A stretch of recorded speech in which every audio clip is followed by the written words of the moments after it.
शहर की भागदौड़ से दूर पहाड़ों के बीच बसा एक छोटा सा गांव था, श्यामगढ़। उस गांव के आखिरी छोर पर एक पुरानी 2 मंजिला हवेली थी, जो सालों से वीरान पड़ी थी। गांव वाले उस हवेली के पास से भी गुजरने से डरते थे।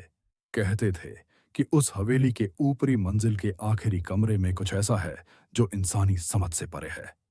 आदित्य, एक नौजवान और जोशीला पत्रकार, अपनी अगली कहानी की तलाश में श्यामगढ़ पहुंचा।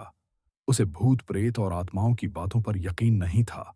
वह इन्हें बस मन का वहम और अंधविश्वास मानता था।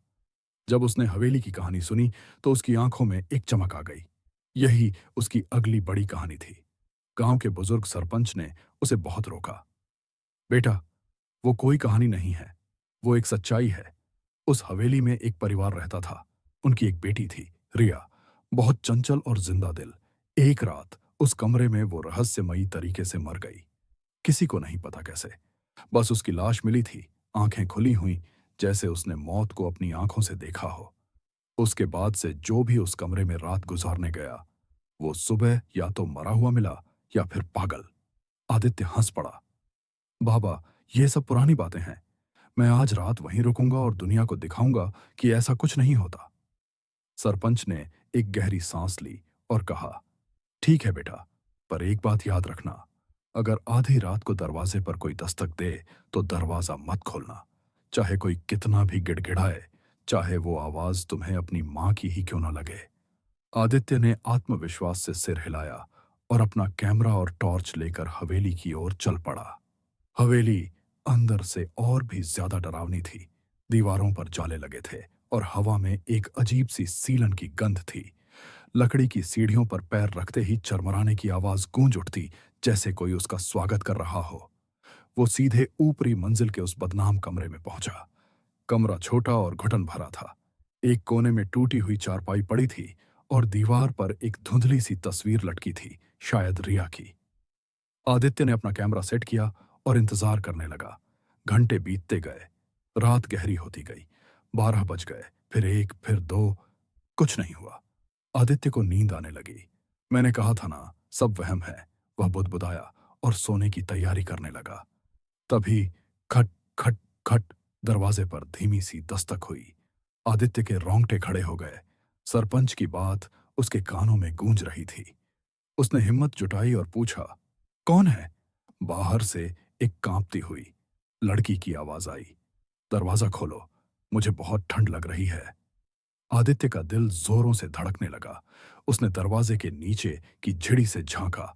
उसे बाहर 2 छोटे छोटे पैर दिखाई दिए, जो ठंड से कांप रहे थे। उसे उस लड़की पर तरस आ गया। शायद गांव की कोई बच्ची होगी जो रास्ता भटक गई। वो दरवाजा खोलने ही वाला था कि उसे सरपंच की चेतावनी फिर याद आई। वो रुक गया। बाहर से आवाज फिर आई, इस बार और भी दयनीय, प्लीज मुझे अंदर आने दो, वो मुझे ले जाएगा। कौन ले जाएगा? आदित्य ने पूछा। वही जिसकी आंखें नहीं हैं, लड़की सिसकते हुए बोली। यह सुनकर आदित्य के शरीर में एक सिहरन दौड़ गई। उसने फिर से झिड़ी से झांका। वो पैर अभी भी वहीं थे। मैं दरवाजा नहीं खोल सकता, आदित्य ने दृढ़ता से कहा। कुछ देर खामोशी रही। आदित्य को लगा कि वो चली गई।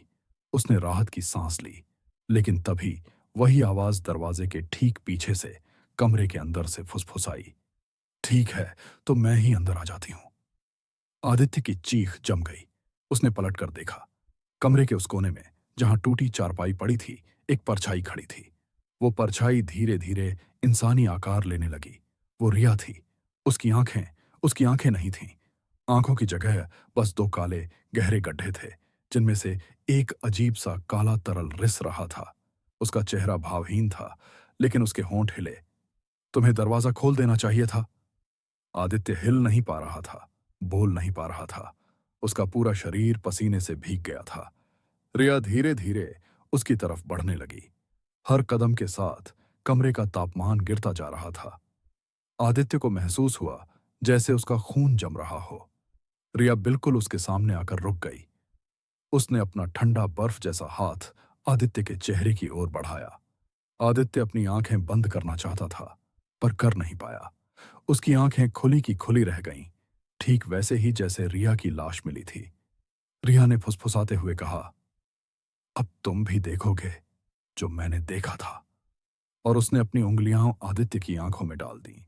अगली सुबह जब गांव वाले हिम्मत करके हवेली पहुंचे तो कमरे का दरवाजा अंदर से बंद था। उन्होंने दरवाजा तोड़ा। अंदर आदित्य एक कोने में बैठा हुआ था, दीवार से सटकर। उसकी आंखें छत पर टिकी थीं, खुली और पत्थराई हुई। उसके बाल रातों रात सफेद हो चुके थे। वो जिंदा था, पर उसका दिमाग खाली हो चुका था। वो बस एक ही बात बुदबुदा रहा था, उसकी आंखें नहीं हैं। उसकी आंखें नहीं हैं। आदित्य कभी ठीक नहीं हुआ। गांव वालों ने उस हवेली को हमेशा के लिए सील कर दिया। लेकिन आज भी तूफानी रातों में उस हवेली से एक लड़की की सिसकियां और एक आदमी की पागलपन भरी हंसी सुनाई देती है। और कहते हैं, रिया आज भी उस कमरे में इंतजार करती है किसी नए मेहमान का दरवाजा खटखटाने का।